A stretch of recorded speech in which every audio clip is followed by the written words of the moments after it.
Hi friends, this is Sunil Bhatnagar again present before you with a video. Friends, last year हमने जो है last video के अंदर हमने जो बात करी थी वो बात करी थी कि बेयर सॉर्टर डायग्राम अगर हमारे पास है तो हम किस प्रकार से उसका एडवांटेज ले सकते हैं इन सेटिंग्स।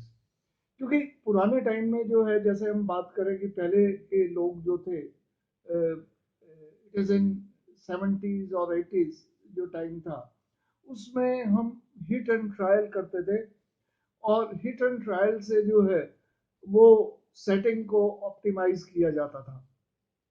पर जब बेयर सॉर्टर डायग्राम के बाद स्पिन लैब आ गई जिसमें इंडिविजुअल कॉटन को चेक करना स्टार्ट किया, मशीनें हाई स्पीड आनी चालू हो गई 90s के बाद, तो लोगों के अंदर एक आया कि भाई ये जो सेटिंग्स जो हैं they are the important part of any quality assurance department. और उस समय जो है स्पिन लैब का जो है यूज लेना स्टार्ट किया। तो आप ये देखेंगे कि जो मशीन जो कॉम्बिनेशन था, यहाँ पे जो मैं बात कर रहा हूँ एक पर्टिकुलर प्लांट की बात कर रहा हूँ जहाँ पे जो ब्लोरूम प्लांट था वो लक्ष्मी लीटर था। कार्ड जो है वो C13 C12A थी। ड्रॉ फ्रेम जो थे ब्रेकर ड्रॉ फ्रेम DO6 की बात करें और स्लाइवर लैप रिबन लैप की बात करें तो E1/4 और E2/4 थे। RSP जो है वो भी ड्रॉ फ्रेम यूज होता था। कॉम्बर E7/4 था। देन ड्रॉ फ्रेम जो है स्पीड फ्रेम LF1400 था और रिंग फ्रेम जो है वो G51 था। अब इस केस में हमारा जो सबसे पहला ये था, क्योंकि प्लांट नया था तो प्लांट के अंदर J34 भी चलती थी, शंकर 6 भी चलता था, F414 भी आती थी, मैक भी कॉटन आती थी, H4 कॉटन भी आती थी और इनकी प्रॉपर्टीज जो है वो अलग अलग थी। तो आप देखेंगे कि इसमें जो मेन जो कॉटन को चेक करने का जो है स्पिन लैब के अंदर 1% steeple length, 5% span length, 1% span length, 2.5% span length और इनका जो है प्रयोग होता था। अब ये जो है जब हम यूज करते थे तो इसकी जरूरत क्यों पड़ी, क्योंकि हमने ये पाया कि स्लाइवर लैब जो था, जैसे मैंने अभी इसमें बात करी, स्लाइवर लैब जो है E1/4 था, तो उसके अंदर जो ड्राफ्टिंग सिस्टम था वो 3/5 ड्राफ्टिंग सिस्टम था। अगर रिबन लैब की बात करें 3/4 सिस्टम था। तो इन चीजों में सेटिंग्स को करने के लिए ये जो जरूरत जो होती थी वो 5% स्पैन लेंथ की होती थी। अब इसके लिए जो सबसे बड़ी जो हम यहाँ बात करें स्लाइवर लैब के अंदर ए प्लस मेन जोन के अंदर A+5 mm it was the main zone, जबकि प्री ड्राफ्ट जोन जो थी वो A+8 थी। अब ए जो है that is the 5% Spain length. तो इसके अंदर minimum setting and maximum setting is 32 mm and 46 mm। तो यहाँ पे अगर हमारी जो 5% स्पेन लेंथ अगर मान लो 22 mm है तो 27 mm और 35 mm। तो जो सेटिंग जो थी उसमें स्पिन लैब की सेटिंग जो है ए जो है वो 5%। रिबन लैब के अंदर E2/4 सिस्टम था, 3/4 ड्राफ्टिंग सिस्टम था। इसमें मिनिमम और maximum setting is 30 and maximum is minimum is 30 and maximum is 4। So main zone जो था इट इज A-28 mm और बैक जोन जो था वो A-27 mm। ये जो मैं आपको यहाँ पे जो सेटिंग जो बताई हुई है ये मैनुअल्स के अंदर अगर आप इनके देखेंगे तो वहां पे थी।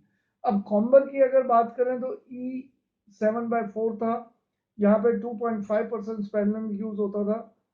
अब इसके अंदर जो मिनिमम जो सेटिंग थी वो 10 mm और जबकि रैच जो सेटिंग थी वो 2.5 प्लस 10 mm, जबकि बैक जोन जो थी इसमें फिक्स थी। तो अगर हमें जब भी हम कॉटन को चेक करते थे तो उसमें 1% स्पेन लेंथ, 5% और 2.5% ये पूछा करते थे, बोले इसका एडवांटेज क्या है, वाई इट इज रिक्वायर्ड। तो ये जो चीज़ थी, इसका यहाँ पे जो सेटिंग जो होती थी, क्योंकि रोलर सेटिंग जो है इसमें 5% का यूज होता था। कॉम्बर के अंदर अगर हमने यहाँ पे देखा तो उसमें 2.5% का आ गया। अगर हम स्पीड फ्रेम की बात करें तो स्पीड फ्रेम के अंदर जो हमारी जो सेटिंग थी, अब उससे पहले ड्रॉ फ्रेम अगर हम देखें तो ड्रॉ फ्रेम में जो प्रिंसिपल जो था कि maximum staple -2 mm, main draft जो था मिनिमम और मैक्सिमम की बात करें तो 36 mm मिनिमम और मैक्सिमम जो था वो 60 mm था। अब बैक जोन जो है, back zone drafting it is maximum staple +4 mm, और मेन ड्राफ्ट जोन जो था इसके अंदर हम जो है अप्रोक्सीमेटली 23 mm के करीब जो है सेटिंग रखते थे। तो अगर हम बात करें तो बैक जोन में मिनिमम और मैक्सिमम की बात करें इट इज 40 और 80 है। तो सेटिंग अगर हम बात करें तो हाई ड्राफ्ट अगर होता था तो नैरो गेज, नैरो सेटिंग जो है it is to be use. अब जब हम LF 1400 की बात करते हैं तो इसके अंदर जैसा आप जानते हैं कि जो फर्स्ट और सेकंड रोल है उसमें 44 एंड 50, बैक जोन जो है वो 50 mm होता था और फ्रंट जोन जो है वो 44 होता था। टॉप रोल डायमीटर नॉर्मली 929 होते थे। बॉटम रोल अगर हम 3 जो रोलर्स हैं दैट इज 27 27 27 mm। इसमें जो क्रेडल जो होता था वो 36 mm लिया करते थे। और रिकमेंडेड जो इसमें जो रोल था, वो अगर हम टॉप रोल की बात करें hardness it is 83, 60 middle roll होता था डिग्री, और बैक जो रोलर था टॉप रोल की बात हम कोर्ट्स की कर रहे हैं हार्डनेस इट इज 83।